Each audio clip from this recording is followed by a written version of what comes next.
Port Moody resident Guy Black has once again made an effort to educate the citizens of Port Moody as to the debt we owe to all those who have served us in times of war.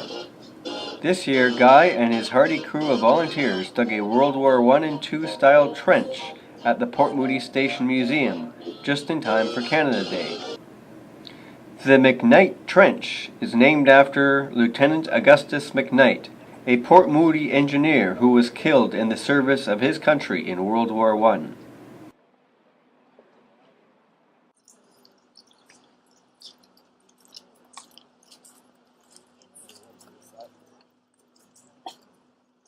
Good morning. My name is Robert Simons, and it's my honor to welcome you all here today for this very special event. An event that recognizes and remembers the dedication, sacrifices, and terrorism of the men and women of the Canadian and other allied armed forces. Be it extreme conditions experienced in World War I to the more recent war effort in Afghanistan, military units, especially ground forces, face the most challenging and severe conditions. In the Great War, specifically the battlefield, conditions were often said to be hell on earth. Today we begin a 3-day event to recall the battlefield conditions of World War I. In no way can we fully appreciate life in the trenches. Only those veterans who served during those times can truly tell the story, and sadly they have now all passed.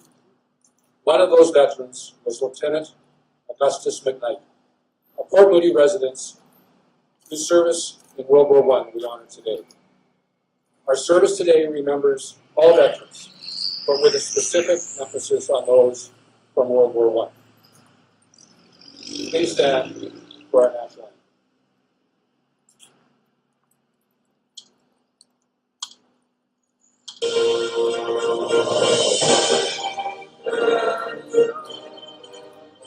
Our home and native land, made with life, belongs to in the flowing hearts we see runs a true north strong and free. From far and wide, O Canada, we stand on guard for thee. Our King, our land, glorious O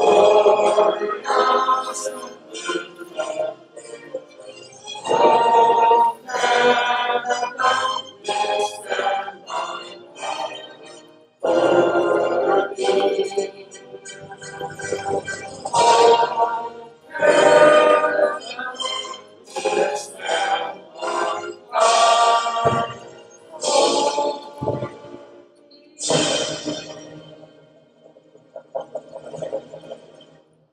We are joined today by a number of dignitaries to provide greetings and their thoughts. I'd first like to invite to the platform Finn Donnelly, Member of Parliament for New Westminster, Coquitlam, and Port Moody, for his remarks.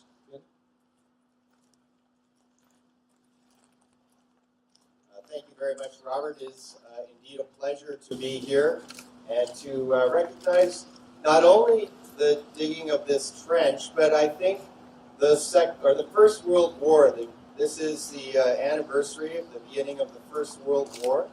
So a significant event in history. And also it's significant that we're recognizing Lieutenant McKnight and his efforts and his role in not only the First World War, that effort, but his role in Port Moody. He was involved in Scouts. He was an engineer. He was a significant contributor to our community and to our country. So I'd like to thank the Port Moody Museum for recognizing this person in our history and the role that he played in the First World War in our community and our country. And also, I have to say Guy Black for his efforts in bringing this to Port Moody and his tireless efforts drawing attention to the veterans the people that have really made our country and defended our country. And I think we can appreciate it in times like this when we're in a peaceful time. But it's always good to reflect on those significant times where there were huge, tremendous upheavals, like the First World War, and of course other significant war efforts. And it's a really, I think, important time to reflect when we are in times of peace like this. So I'm very happy to be part of this event. On behalf of the Parliament of Canada, I bring greetings and look forward to seeing this a significant day come to fruition. Thank you very much.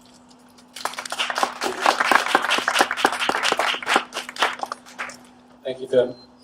I'd now like to call to the podium Linda Reamer, member of the legislature for the province of BC, for representing Port Moody and Coquitlam to the platform. Linda? Thank you. Good morning, everyone. It gives me a great pleasure to be here today, and on behalf of all my colleagues, I would like to bring greetings from Premier Christy Clark and the province of British Columbia. This is indeed an historic time. This year, not only are we celebrating the 147th anniversary of our great nation, but Canada's birthday also coincides with the 100th anniversary of the beginning of the First World War and the 75th anniversary of the beginning of the Second World War. The bravery, the history, and accomplishments of our veterans are forever entwined with those of all Canadians. They changed our country for the better. So today the celebration will highlight the peace that we enjoy and pay the highest tribute to our veterans, who we must all thank for helping make Canada what it is today. We must always remember the First World War, our veterans, the Second World War, all of our veterans, our Afghani veterans as well. We need to move forward in peace and understanding. And I want to thank Mr. Guy Black, Mr. Nick Larock, and Mr. Jim Miller for making today possible. It's so important that we never forget and that we always remember as we move forward. I'm going to read a proclamation that we have done. And I'm going to give one copy to Mr. Guy Black, and then the other copy I would like to provide to the museum.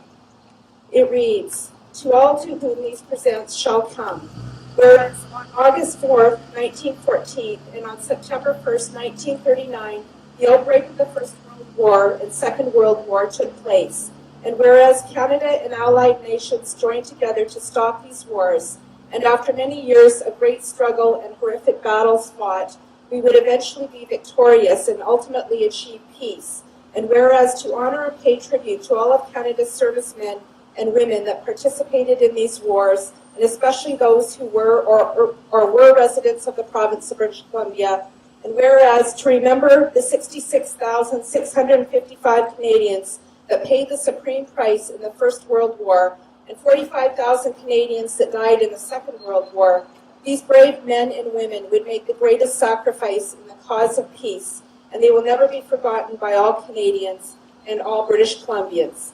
And whereas to recognize the many personal sacrifices made and hardships endured at home by the families of our servicemen and women, and whereas to thank our veterans who are volunteers willing to accept great inherent danger and risk to their own lives and well-being. And whereas on this 100th anniversary of the start of the 1914-1918 war and 75th anniversary of the beginning of the 1939 to 1945 war, we recognize the important role and great contributions made by our veterans during wartime and in building Canada and British Columbia in peacetime. Now know ye that we do by these presents proclaim and declare that August 4th to September 1st, 2014 shall be known as British Columbia's commemoration of the First and Second World Wars in the province of British Columbia. In testimony whereof we have caused these our letters to be made patent and the great seal of our province of British Columbia to be hereunto fixed. Witness the Honourable Jeffrey R.J. Gall, Administrator of our province of British Columbia in our city of Victoria in our province this 12th day of June 2014 and in the 63rd year of our reign by command. as signed by the Honorable Attorney General, Minister of Justice Suzanne Anton, and the Administrator. Thank you.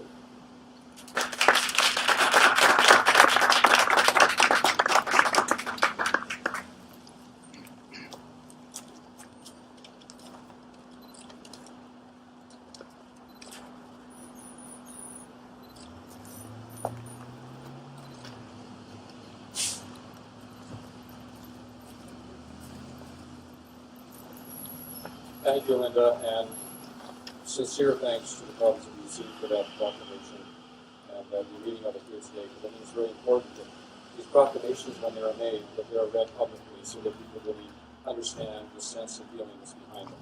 So again, thank you, Linda, for your comments. Next, I would like to call upon Acting Mayor of the City of Port Moody, Councillor Zoe Roy, to bring comments from the City of Port Moody. Thank you, Robert. And thank you for that kind introduction. On behalf of the City of Port Moody Council, I would like to thank all of you for being here today and to acknowledge fellow councillors in attendance, like we've got Councillor Small. Last year, Port Moody celebrated its centennial. Officially, we had been city for only 1 year when the First World War began.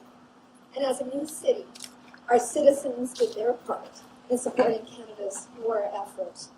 Port Moody, with a population of less than 1,000 men, enlisted 55 military personnel. And of these 55 Port Moody residents, 5 of them were killed in action and 5 were wounded. These losses had a tragic and lasting impact on Port Moody, and similar losses affected all Canadian villages, towns, and cities of the day. One of Port Moody's soldiers killed in action was Lieutenant Augustus Wilberforce McKnight. McKnight was a city engineer and an active community member. So why dig a trench? Why build a display? Because it's important for our community to remember its past and its heritage. And this display reminds all of us what our forefathers and foremothers endured. This trench reminds us of how Canadian soldiers protected themselves from enemy shells. And here's how one soldier explains the psychology of an artillery attack during trench warfare. Some rounds are deliberately long, designed to prevent resupply and demonstrate that the enemy can hit you in the open if you decide to run away. Most rounds rain down randomly near your friends' trenches and on your own trench. Shelling kills soldiers, but mainly it's designed to terrorize and kill the person who will to fight. World War I was supposed to be the war that ended all wars, and sadly, wars continue today. This display helps us reflect on trench warfare, to reflect on war itself, and reflect on the wars that are happening right now across our globe. War is terribly debilitating, and it is not the way to resolve conflict or any conflict. And today, we dedicate this trench in honor of Lieutenant Augustus Wilberforce McKnight. Let us remember all of those who participated in the Great War, the 55 Port Moody residents who served overseas to defend our freedom, and all of those who paid the ultimate sacrifice. And a special thank you to Guy Black, who spent the better part of the last 2 years trying to bring this incredible dedication to fruition.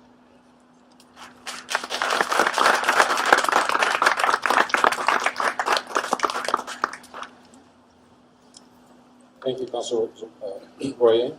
It's now my pleasure to invite Lieutenant Colonel Vincent Levac to the platform to make some comments on behalf of the veterans and service military. And thank you very much, Guy, for inviting me. As the historian for the Cecile Company, Cecile Squadron, I'm very, very proud to see that one of our officers from the First World War is being recognized by this event. I want to talk a little bit about what his life would have been like on the Western Front. As an engineer, they were not actually living in the frontline trenches. They were in the rear trenches. But rear is all relative in a situation like this. They were well within the artillery range of the German gunfire. During the daytime, McKnight and the other officers of his unit would move forward into the frontline trenches, and basically their job was to essentially design and coordinate the construction of the trench systems. So this memorial trench is very, very applicable for the kind of work that he was doing during that time. After they finished that kind of work, in the frontline trenches, maybe had a shot of scotch or something with the infantry officers before they went back. They moved back to the rear. They would brief the engineer work parties, and at dusk, in the dark, and the cover of darkness, they would move forward. And then they would essentially do all their work there. They might get a night's sleep, they might not get a night's sleep. It all depended on when. It was very, very dangerous work. It's indicated by the fact that this was the second time that he was actually hit by enemy fire. He had been wounded earlier on in the war, the bullet in the back, and then finally one day his luck ran out. Again, a great soldier.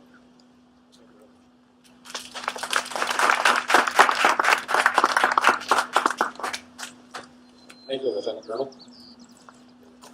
Now I'd like to call upon City of Port Moody Councilor Rosemary Small to provide a biography of Lieutenant Augustus McKnight, followed by the reading of Flanders Fields. Augustus Wilberforce McKnight was born in Owen Sound, Ontario on August 1st, 1888, where he lived with his parents, brothers, and sisters. After graduating in 1910 as a military engineer for the Royal Military College in Kingston, Ontario, he traveled west to help with construction of the Grand Trunk Railway. Sometime later, McKnight went to British Columbia, where he became the assistant city engineer in Prince Rupert, and then worked with an engineering company in Vancouver, becoming a member, number 138, of the Provincial Land Surveyors Association. Finally, Augustus McKnight moved to the city of Port Moody, settling down and becoming a city engineer. Augustus McKnight was an active citizen of Port Moody, where he was a member of the Civilian Rifle Association team and the tennis club's executive committee and local scout leader. In 1914, McKnight resigned from his position with the city of Port Moody and was commissioned with the rank of lieutenant in North Vancouver's 6th Field Company, Canadian Engineers. He went overseas with the 2nd Overseas Contingent, ending up in France and Flanders with 4th Field Company, Divisional Engineers. On August 11, 1916, Lieutenant Augustus Wilberforce McKnight was fatally wounded. He was buried at Renning Hills New Military Cemetery in Belgium. Now the poem in Flanders Field. In Flanders Field the poppies blow, between the crosses, row on row that mark our place.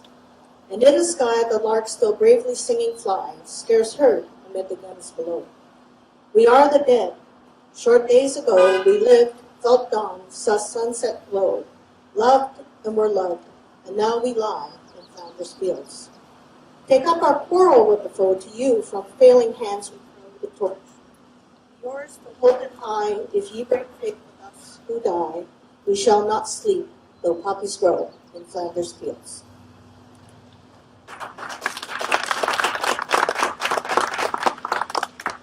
Thank you, Councilor Small.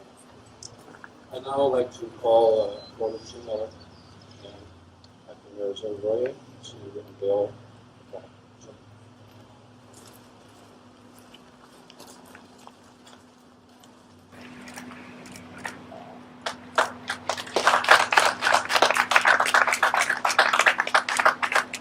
Would you please remain standing, and we'll be playing Last Post, and after that, followed by 2 minutes of silence.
We'll now be placing wreaths.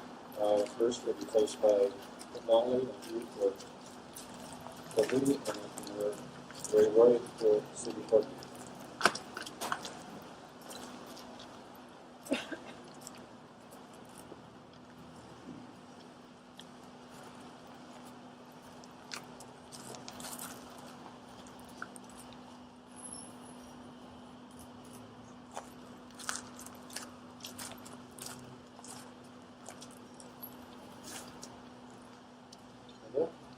Please. And Councilor Small.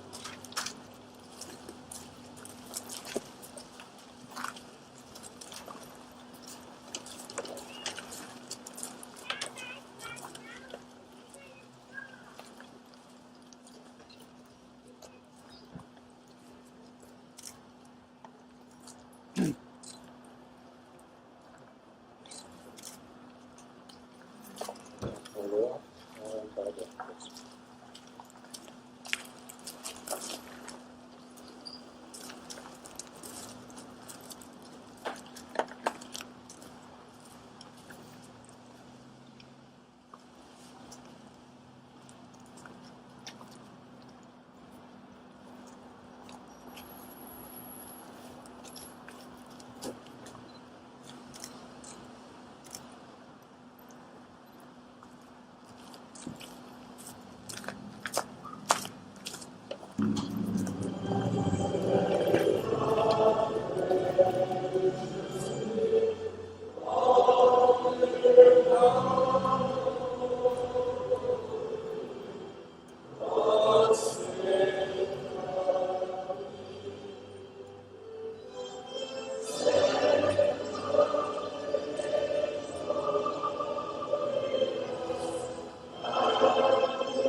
During the next 3 days and nights, the McKnight Trench will create a living history event commemorating the 100th anniversary of the First World War.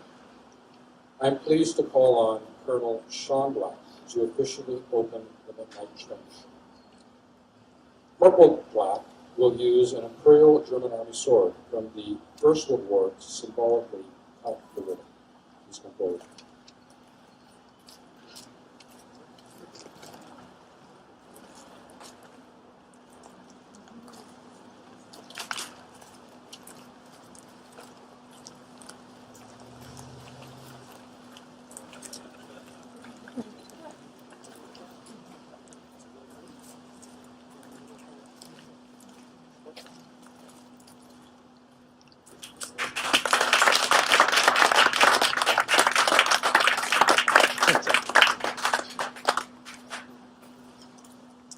Ladies and gentlemen, on behalf of the Port Moody Heritage Society and our partners who envisioned this special event, especially the efforts of Mr. Guy Black, I'd like to express my sincere thanks in having you join us here today. As mentioned, this is a 3-day event that concludes on Canada Day. At 11:30 on Canada Day, there will be an opening ceremony and service of remembrance. And during the day, from 10 o'clock to 4, there will be a number of military displays, demonstrations, and events here at the museum site. Please enjoy the rest of your day today, and we look forward to seeing you back here on Canada Day. Thank you all for your attendance and participation.